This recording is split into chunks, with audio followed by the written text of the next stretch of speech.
ጌታ እንዲሁም ደግሞ ወንጌልን የሚሰብኩ ከወንጌል ቀለብ እንዲቀበሉ ጌታ ደንግጓል።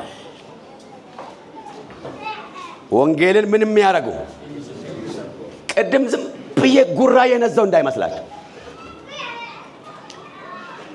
ጤናማ ቤተክርስቲያን የእግዚአብሔር ስጦታ ያለባት ናት። የእግዚአብሔር ስጦታ እነማን ናቸው? አገልጋዮች ናቸው። ስለዚህ ለአጥቢያ ቤተ ከኔ ጋር ናችሁ። አንድ ሐሳብ አንብቤ ላብራራላችሁ። ሚልክያስ 3:10 ላይ በቤተ ውስጥ መብል እንዲሆን አስራቱን ሁሉ ወደ ጎተራ አግቡ፣ የሰማይን መስኮት ባልከፍትላችሁ በረከትንም አትረፍርፌ ባላፈስላችሁ በዚህ ምን አልኩኝ? ፈትኑኝ ይላል የሰራዊት ጌታ እግዚአብሔር። ሐጌ 2:19 ላይ በጎተራ የቀረ ዘር አሁን ይገኛልን? የወይኑና የበለሱ ዛፍ የሮማኑና የወይራው ዛፍ እስካሁን አላፈሩ ይልና ነገር ግን ከዚች ቀን ጀምሮ እባርካቸዋለሁ የሚል ቃል ታገኛላችሁ። አንዴ ቀና ብላችሁ ስሙኝ። ገንዘባችንን መስጠት ያለብን ለማን ነው? ለማን ነው? በተለይ አስራት ምሉትን ነገር መስጠት ያለባችሁ ለአጥቢያ ቤተ ክርስቲያን ማለት ምን ማለት ነው? ማን ነው የሚነግረኝ? ሶሪ አጥቢያ ቤተ ክርስቲያን ማለት ምን ማለት ነው? ማን ነው የሚነግረኝ? ምን ማለት ነው አጥቢያ ቤተ ክርስቲያን ማለት?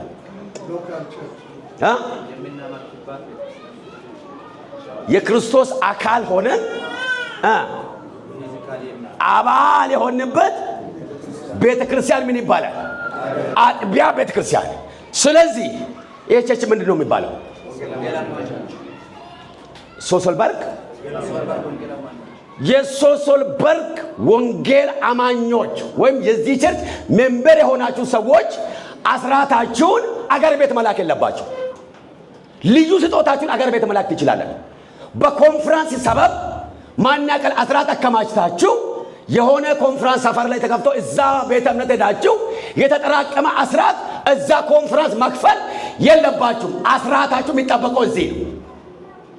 ከኔ ጋር ናችሁ? በደንብ አድርጋችሁ ስሙ። ገንዘብ የሚከፈለው ለአጥቢያ ቸርች ነው። ልዩ ስጦታን መንፈስ ቅዱስ ከነካይ ባይልክበት መስጣት ማበርከት ትችላል። አገር ቤት ጭምር አስራት አይደለም መላክ ያለብን፣ ልዩ ስጦታ ትልካል። አስራት መክፈል ያለብን ለምትገለገልበት ቸርች ነው። እዚህ ነው አስራት የሚከፈለው። ከኔ ጋር ናችሁ? ያስማማችኋል? እስቲ ተነጋገሩ። ማለት ምን ማለት ነው? ባዲየኛ ሃኖ ለምለሙ ለምከካ አቶራሌ አስራት ሂንክ በዮኔ ሚቆላ ያቃቃሜ ይለ እስቲ ተነጋገሩ። እጅ ላይ ተያያዙና አስራት የት ነው እየከፈልክ ያለው ብላችሁ ተጠያየቁ። እስቲ ባካችሁ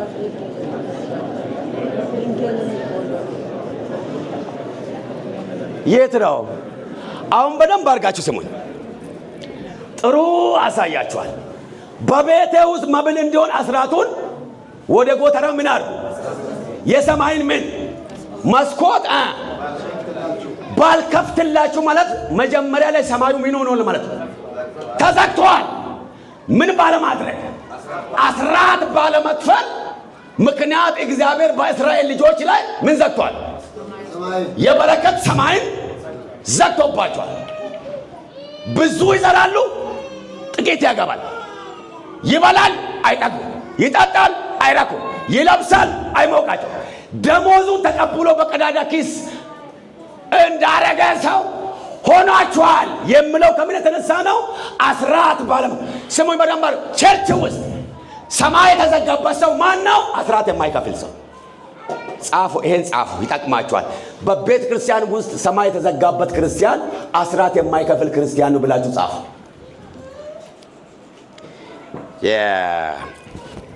አስራት ባለመክፈል የተዘጋውን ሰማይ ነቢይ እዩ ጩፋ አይከፍትም። አስራት ባለመክፈል የተዘጋውን ሰማይ ሐዋርያ ታረቀኝ መክፈት አይችልም። አስራት ባለመክፈል የተዘጋውን ሰማይ ሱራፌል እና እስራኤል መክፈት አይችሉም። አስራት ባለመክፈል የተዘጋ ሰማይ አስራት በመክፈል ነው የሚከፈተው። የእግዚአብሔር መንፈስ እንደዚህ ይናገረኛል። ከኔ ጋር ናችሁ? እጆቻችሁን ባይ ደስ ይለኛል። እጆቻችሁን አሳዩኛ እንዴ! አጨብጭቡ ለጌታ ክብር ባካችሁ።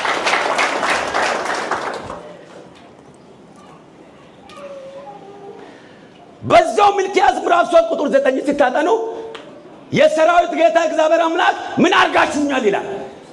ሰርቃችሁኛል። የሰረቅን በምንድን ነው? ከዛ እግዚአብሔር ምን አለ? አስራት ነው። አስራት ባለመክፈል ነው። እሺ አንድ ጥያቄ ልጠይቅ። ሌባ አይታችሁ የሚታውቁ ሰዎች ከኔ ጋር ናችሁ? እስቲ ሌባ አይታችሁ የሚታውቁ ሰዎች አማርኛ ከኔ በላይ እኮ ትችላል። ሌባ አይታችሁ አታውቁም? እሺ ሌባ ደብድባችሁ የሚታውቁ ሰዎች አገር ቤት ሌባ ደብድባችሁ የሚታውቁት ፓስተር ስንት ብር ቢሰርቅ ነው ሌባው?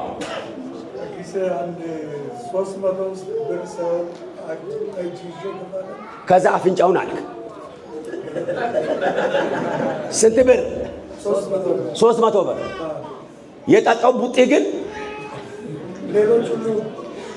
ሰውን ሰርቆ እንደዚህ የሚደበደብ ከሆነ እግዚአብሔርን የሚሰርቅ ሰው ምን ያህል ይደበደባል ብላችሁ ታስባላችሁ?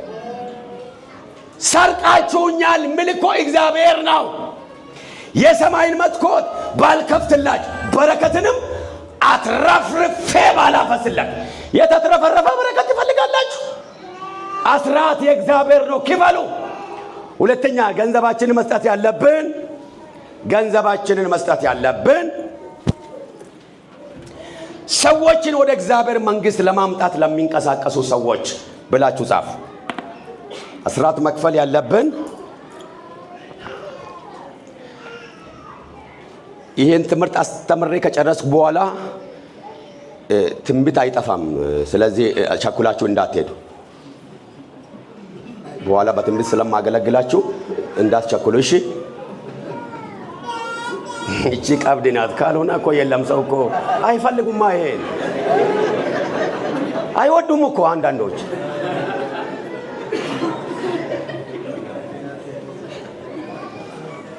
ባይዘዌ የተነገራችሁ ትንቢት በሕይወታችሁ አካል የሚለብሰው ዝም ብላችሁ ስትዞሩ አይደለም። በእግዚአብሔር ቃል ያለውን እውነትና መሪ ስትጠብቁ የተነገራችሁ አካል ይለብሳል እንጂ በተአምር ሊሆናችሁ ጭቃ ላይ እሳት የሚያነድ እግዚአብሔር የለም። ሁለተኛ ገንዘባችን መስጠት ያለብን ሰዎችን ወደ እግዚአብሔር መንግስት ለማምጣት ለሚንቀሳቀሱ አገልጋዮች። ፊልጵስዩስ ምዕራፍ 4 ከቁጥር 16 እስከ 17 እኔ አነባል። በተሰሎንቄ እንኳን ሳለው አንድ ጊዜና ሁለት ጊዜ ያስፈለገኝን ሰዳችሁልኝ ነበርና በስሌታችሁ የሚበዛውን ፍሬ እንጂ ስጦታውን ፈላጊ አይደለሁም አለ ጳውሎስ። ከኔ ጋር ናችሁ? ለወንጌል አገልግሎት እጃችሁን ስትከፍቱ እኔን ብቻ የደጎማችሁ እንዳይመስላችሁ። እኔ ደግሞ ብዙ ምኞት የሌለኝ ሰው ነኝ። በሰጣችሁ ልክ ምን ታደርጋላችሁ? ታፈራላችሁ። ለዛ ነው በመስጣት አገልግሎት እንድታገለግሉ ማበረታታችሁ ብሎ ነው ጳውሎስ የጻፈው። ጳውሎስ ቀን ምን ያደርጋል? ቀን ወንጌል ይሰብካል። ማታስ ለምን ነበር ድንኳን ይሰፋ የነበረው? በዚያን ዘመን በጣም ውድ ንብረት ቀይ ዕንቁ፣ አልማዝ፣ ብርሌ፣ ከርቤ ሳይሆን ድንኳን ከወርቅ ይልቅ ውድ ዕቃ በጣም ውድ ብር የሚሸጥ ድንኳን ነው። ሰውየው ውድ ወንጌል ያገለግላል፣ ውድ ወንጌል ደግሞ ይሰራል። አየህ፣ ማንም ላይ ሸክም ላለመሆን ነው ያለው።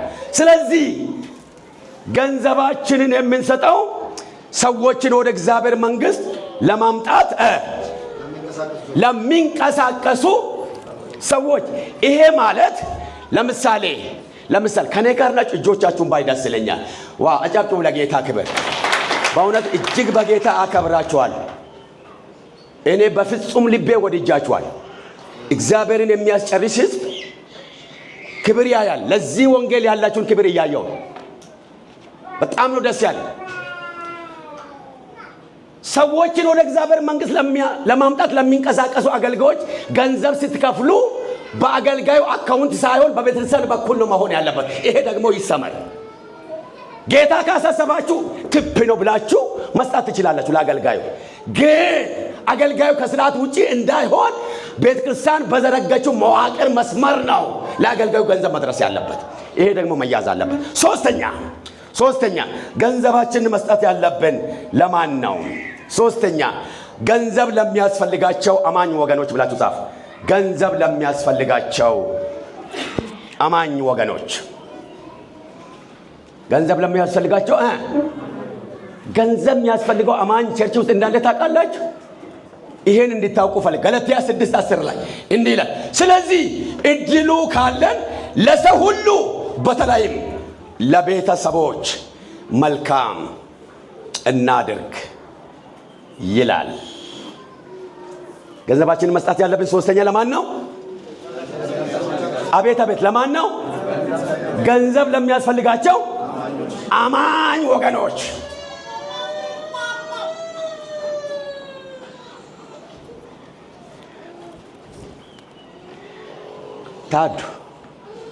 ታዶ ከኔ ጋር ነሽ? እዚህ ሀገር ከመጣሽ ወዲህ ለስንት ቤተሰብ አላበስሽ? እሺ፣ የዚህ ቸርች ሰብሳቢ ማን ነው? ስሞቱ ጋሽ ተስፋዬ እዚህ ሀገር ከመጡ ስንት ጊዜ ሆነ? 20 ዓመት። አገር ቤት ለመመለስ አያስቡም? እዛ ነው እዚህ ነው ያገቡት? እዚህ ነው ቤተሰቦት እዚህ ነው። ይሄ ጥሩ ነው። ሚስቶትና ልጆቹ አገር ቤት ሆኖ እዚህ ጋር 20 ዓመት ድፍን 20 ዓመት ቆይቶ ቢሆን ሰይጣንን ብቻ አይደለም የምንገስጸው፣ እናንተንም እንገስጻለን። እውነቴን እኮ ነው የምነግራችሁ።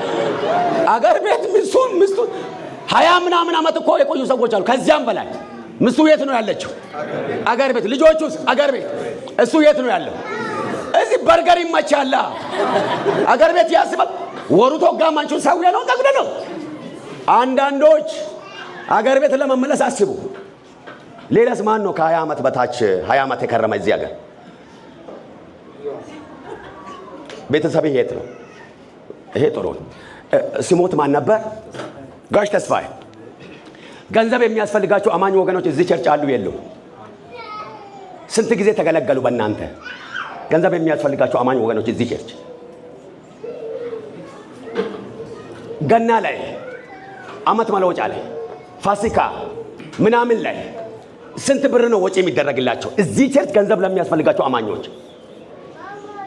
እሺ፣ በአመት ለአገልጋዮቻችሁ ስንቴ ነው ሱፍ የሚታሰፉት?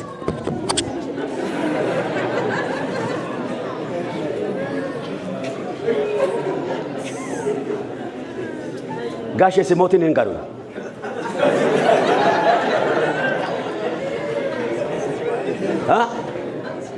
ጋሽ ተስፋዬ አይዞት። ስሙኝ፣ የምትባረኩበትን መንገድ ነው እያሳየኋችሁ ያለ። ሌባ ሁላ እየመጣ ከሚዘርፋችሁ እዚህ ቤት የተጎሳቆለ ሰው አለ። መጽሐፍ ቅዱስ ገንዘብ ለሚያስፈልጋቸው አማኝ ወገኖች ገንዘባችንን እንድንሰጥ ይናገራል። ይኸውልህ፣ አገር ቤት ህንፃ ጀምራለሁ ብሎ ይዘርፋል። መጥቶ አገር ቤት ራዕይ ጀምራለሁ ብሎ ይዘርፋል። አትዘረፍ። የዘመኑ አንበጣና ነቀዝ የዘመኑ ነቢያቶች ናቸው። ተጠንቀቅ። ይሄም ሚዲያ ላይ በደንብ አስተላልፍ፣ በደንብ አድርገህ። ሌቦች የውሸት ፕሮጀክት እየቀረጻችሁ ከኢትዮጵያ ምድር እየመጣችሁ ይሄን ከበረ ህዝብ የሚታጭበረብሩ የሚታታልሉ የውሸት ነቢያቶች እግዚአብሔር ይጠይቃችኋል፣ ይጠይቃችኋል። ገንዘብ ለአማኝ ወገን ጋሽ ተስፋዬ እዚህ ቸርች ገንዘብ የሚያስፈልጋቸውን አማኝ ወገኖች ሰብሰብ አድርጋችሁ ኬፕታውን የሚሉት አገር ሄዳችሁ ወክ የበላችሁት ዘመን ወይንም ሪላክስ ያደረጋችሁ ስንት ጊዜ ነው?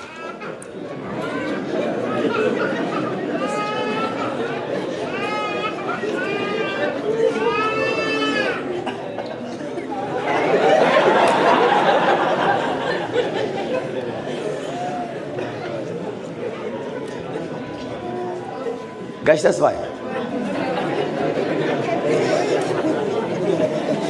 ስንት የሙሉ ጊዜ አገልጋዮች አሏቸው? ማን አንድ ፓስተር ጸጋዬ፣ ፓስተር ደስታ፣ ፓስተር ተሾመ። በወር ስንት ብር ነው የሚከፈለው?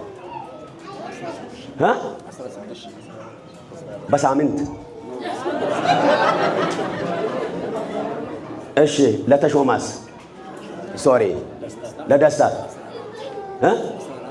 14,000 በወር። ለፓስተር ጸጋዬስ 16,000።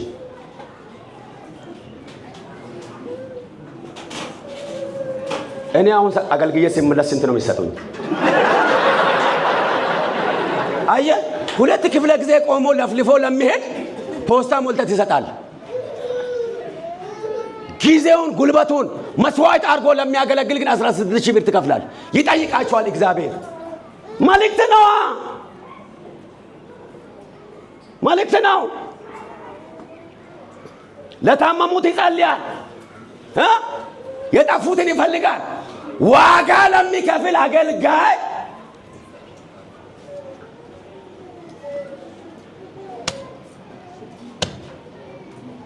ጋሽ ተስፋዬ ደሞዝ ይስተካከል። ከእርሶ ጋር አብረው የሚሰሩ መሪዎች እነማን ናቸው? ሁለተኛው ማን ነው? ይህ የሚወደው ጥቁር ሰውዬ ማን ነበር ስሙ? አለ መሪነት ውስጥ ጋሽ ተስፋዬ ማን ነበር ስሜት? ተሜ። እናንተ ባላችሁበት 16,000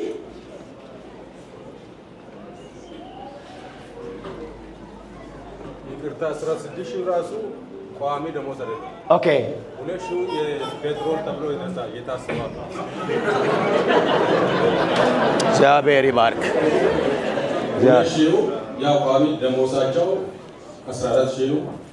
2,000 ለፔትሮል ተብሎ በየወሩ የሚታሰብ ነው። ያው ቋሚ አይደለም። ግን እኛ ቤተክርስቲያን ወንጌል አማኞች ብራንች ነች። ወንጌል አማኞች ዲግሪ ተብሎ ዲግሪ ደረጃ ያላቸው አገልጋዮች ማግኘት ያለባቸው 14,000 ነው ተብሎ እዛው ጽሕፈት ቤቱ ላይ ስለተወሰነ እግዚአብሔር ይገስጸው።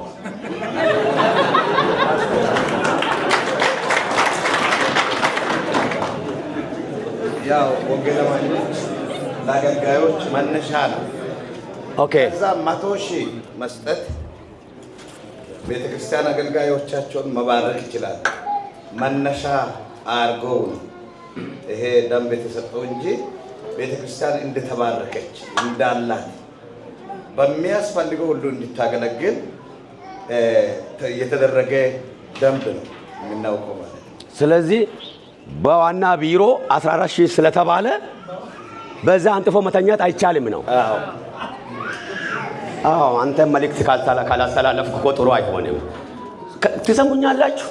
ስሙን በደንብ አድርጋችሁ። እኔ በጌታ አደራ አላችኋል። ቆይ እኔ መቼ ነው የሚሄደው ወደ መጣሁበት? ነገ ነው የሚመለሰው። ከነገ በኋላ ነበር ይሄን ነገር መናገር የነበረብኝ። ምክንያቱም ትሸኙኛላችሁ። ፖስታዬ የሚዛባበትን ትምህርት እኮ ነው ማስተምራችሁ። 2 ክፍለ ጊዜ አስተምሬ ለሚሄድ ለኔ የጠገባ ፖስታ ትሰጡኛላችሁ። ዋጋ ከፍሎ ለሚያገለግሉ አገልጋዮች ግን ፈጽሞ አይመጥንም ነው መልእክቴ። እስቲ በዚህ ዓመት እጃችሁን ክፈቱ። እግዚአብሔር ለዘር ማንዘራችሁ የሚሆን በር ካልከፈተ እኔ ያስተማርኳችሁ ትምህርት ሐሰተኛ ነው ማለት።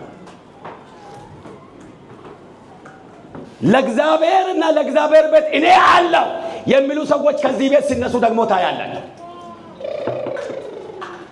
ጎናችሁ ያለውን እቅፍ አድርጉና መሪዎቻችን የአገልጋዮቻችንን ደሞዝ በቅርብ ቀን ያስተካክላሉ። ደስ ይበልሽ ተባብላችሁ ደስ ይበል ተባብሉ። ተቃቀፍ ነግሬሃለሁ። እያየሁ እኮ ነው።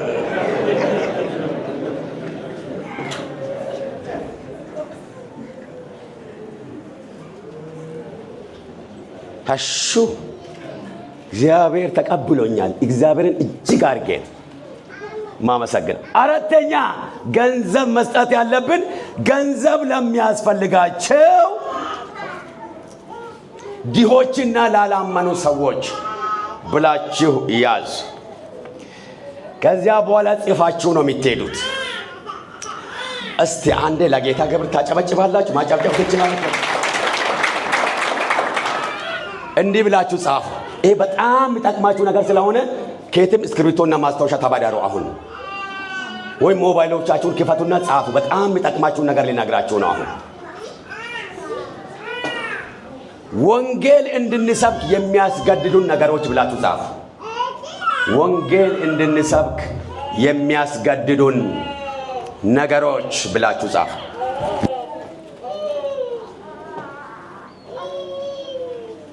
ምን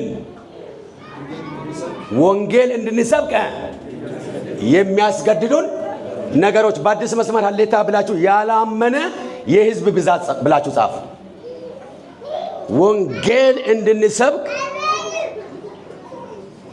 ከሚያስገድዱን ነገሮች የመጀመሪያ ምንድን ነው? ያላመነ የሕዝብ ብዛት። እባካችሁ ወጣቶች መጽሐፍ የምትችሉ ይህን ነገር ሞባይሎቻችሁ ላይ ብትጽፉ የሆነ ዘመን ታመሰግኑኛላችሁ። እግዚአብሔር እስከ ጥግ የሚባርካችሁ ወጣቶች ስላላችሁ፣ ላላመኑ ሰዎች ብሎ እግዚአብሔር የሚባርካችሁ ወጣቶች አላችሁ፣ ቤተሰቦች አላችሁ። ይሄን መልእክት ያዙልኝ ባካችሁ። ያላመነ በአዲስ መስመር አንድ ብላችሁ ጻፉ። አንደኛ 256 ሰዎች በደቂቃ ይወለዳሉ ብላችሁ ጻፉ። ከኔ ጋር ናችሁ? ስንት? 256 ሰዎች በምን በደቂቃ ይወለዳሉ። ሁለተኛ 15360 ሰዎች በየሰዓቱ ይወለዳሉ። ስንት ብላችሁ ነው የጻፋችሁ? አጽፊም አይደል? አንቺ ጎበዝ ነበርች እኮ አገር ቤት። እዚህ ሀገር መጥተሽ ሰነፍሽ እንጂ። ሁለተኛ ምን ብላችሁ ነው የጻፋችሁ? የለም ከኋላ በኩል አንደኛ ምን ነበር ያልኳችሁ? ይደገም። አንደኛ ስንት ብላችሁ ነው የጻፋችሁ? 256 ሰዎች። ሁለተኛ 15360 ሰዎች በየሰዓቱ ይወለዳል። ስንት? 15360 ሰዎች በየሰዓቱ ይወለዳል። ሶስተኛ 368640 ሰዎች በየቀኑ ይወለዳል። አቤት! 368640 ሰዎች 368640 ሰዎች በየቀኑ ይወለዳል። ከኋላ በኩል እጅ ያነሰ ወጣት ጌታ ይባርክ። እየጻፍክ ነው ወይስ? አዎ አንተን እኮ ነው። ጎበዝ ተከታተለኝ። ነገር ያለው እግዚአብሔር የሚባርክ ሰው ነህ። በደንብ አድርገህ ተከታተለኝ። ስንተኛ? ሶስተኛ ምን ብላችሁ ነው የጻፋችሁ? 368640 ሰዎች። አራተኛ 1,134,553,600 ሰዎች በየዓመቱ ይወለዳል። አቤት! ይደገም።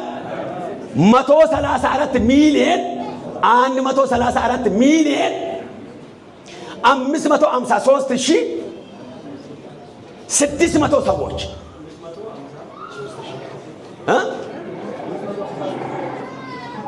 አንተ ራንድ በመቁጠር እኮ ጎበዝ ነበር። አራተኛ ምን ብላችሁ ነው የጻፋችሁ? 13 አላልኩም።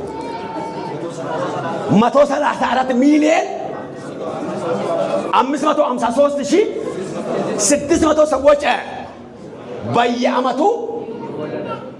ሰው ሌላ ስራ ትቷል ማለት እኮ ነው። በዓመት ስንት ሰው ይወለዳል?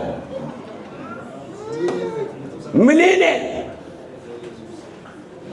134,553,600 ሰዎች ሞት ብላችሁ ጻፉ። ሞት ብላችሁ አስምሩ። አንደርላይን አድርጉ። ሞት ሞት ብላችሁ አንደርላይን አድርጉ። ጽፋችኋል? ምን ብላችሁ? አንደኛ ባሉ 105 ሰዎች በየደቂቃ ይሞታሉ ብላችሁ ጻፉ። ስንት ሰዎች? 105 ሰዎች በየደቂቃ ይሞታል። ሁለተኛ 6312 ሰዎች በየሰዓቱ ይሞታል። ስንት 6312 ሰዎች በየሰዓቱ። በየደቂቃ 105 ሰዎች በየደቂቃ ይሞታል። 6312 ሰዎች በየሰዓቱ ይሞታል። 151506 ሰዎች በየቀኑ ይሞታል። ይደገም 151506 ሰዎች በየቀኑ ይሞታል። ይደገም 151506 ሰዎች በየቀኑ ይሞታል። አራተኛ 55 ሚሊዮን 300 ሺህ ሰዎች በየዓመቱ ይሞታል። ይሄ ቅርብ ጊዜ ስታቲክስ ነው የሚነግራችሁ።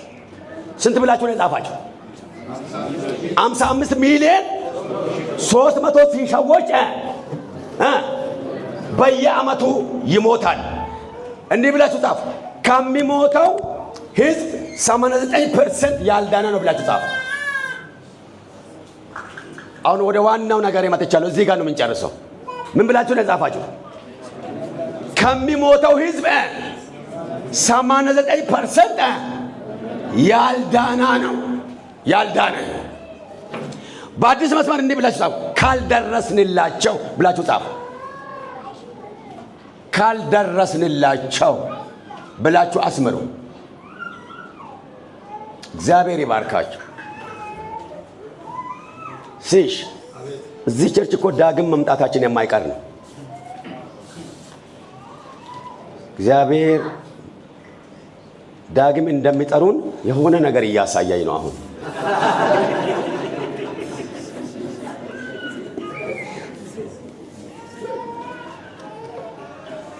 ካልደረስንላቸው ብላችሁ አስምራችኋል አይደል?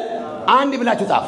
አንደኛ 93 ሰዎች በየደቂቃው ሞተው ወደ ገሃነም ይሄዳሉ ብላችሁ ጻፉ። 93 ሰዎች በየደቂቃው ሞተው ወደ ገሃነም ይሄዳሉ። ስንት ሰዎች? 93። ሁለተኛ 5617 ሰዎች በየሰዓቱ ሞተው ወደ ገሃነም ይሄዳሉ። 5617 ሰዎች ስንት? 5617 ሰዎች በየሰዓቱ ሞተው ወደ ገሃነም ይሄዳል። ሶስተኛ 134840 ሰዎች በየቀኑ ሞተው ወደ ገሃነም ይሄዳል። ስንት? 134840 ሰዎች 134840 ሰዎች በየቀኑ ሞተው ወደ ገሃነም ይሄዳል። አራተኛና የመጨረሻ 49 ሚሊዮን 217 ሺህ ሰዎች በየዓመቱ ሞተው ወደ ገሃነም ይሄዳል። ስንት ሚሊዮን? 49 ሚሊዮን 217 ሺህ ሰዎች በየዓመቱ ሞተው ወደ ገሃነም ይሄዳል። ከዚያ ቀና ትላላችሁ። ይሁዳ ቁጥር 23ን ጻፉ። ይሁዳ ቁጥር 23፣ ምሳሌ 24:11፣ መዝሙር 2:8። ይሁዳ ቁጥር 23 ምዕራፍ የለውም ይሁዳ። ምሳሌ 24:11፣ መዝሙር 2:8።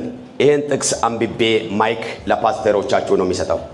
ይሁዳ ቁጥር 23፣ አንዳንዶችን ከእሳት ነጥቃችሁ አውጡ።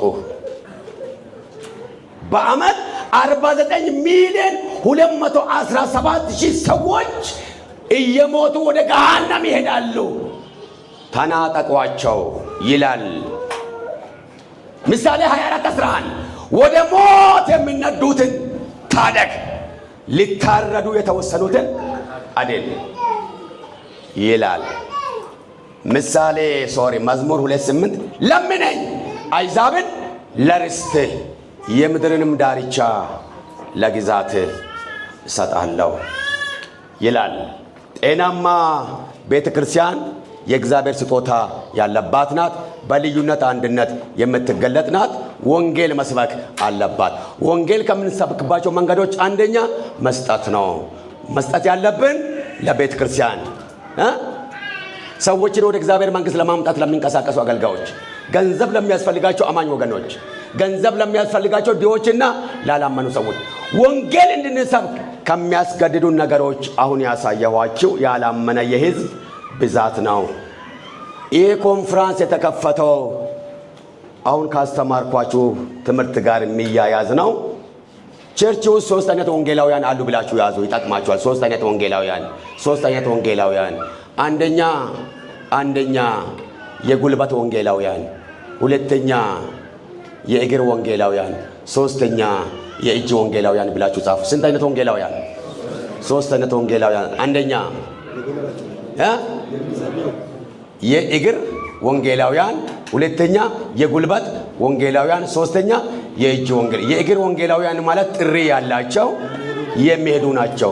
የጉልበት ወንጌላውያን ተንበርክከው የሚጸልዩ ናቸው። የእጅ ወንጌላውያን በመስጣት የሚያገለግሉ ናቸው። በዚህ ሰዓት በዚህ በመስጠት አገልግሎት እንድናገለግል እግዚአብሔር ይፈልገናል። ትልቅ እልልታ፣ ብዙ ጭብጨባ፣ ብዙ ክብር ለጌታ ክብር ማምጣት ትችላለን። ፓስተር የጨርሻል።